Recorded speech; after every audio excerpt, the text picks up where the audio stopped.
અધિકારી અને સરપંચનો વિવાદ વકર્યો છે। માણાવદરના આંબલિયા ગામના મહિલા સરપંચે રાજીનામું આપ્યું છે। સરપંચ દક્ષાબેન હાથલિયાએ રાજીનામું આપી દીધું। તાલુકા વિકાસ અધિકારી સામે ગંભીર આક્ષેપો કર્યા। જિલ્લા વિકાસ અધિકારી સામે ગંભીર આક્ષેપ કર્યા। સરપંચોને ખોટી રીતે હેરાન કરવામાં આવે છે। માનસિક ત્રાસથી કંટાળી રાજીનામું આપ્યું છે।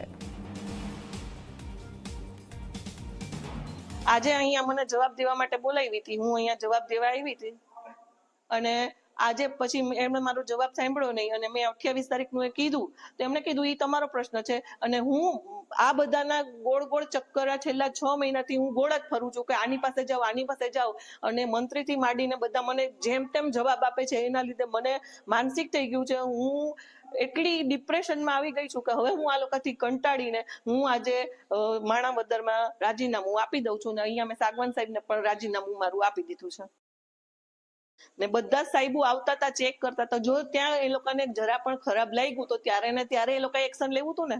એ લોકોએ બિલ પાસ કર્યું તો બિલ પાસ નહોતું કરવું ને। મેં તો કઈ બંદૂકની ગોળી તો નથી રાખી કે તમે બિલ પાસ કરો। અને લેબોરેટરીની પણ 2000 રૂપિયા દઈને એમાં ફી હોય છે અને આપણે 2000 રૂપિયા ફી દઈને લેબોરેટરી વાળા આવે એ ચેક કરે।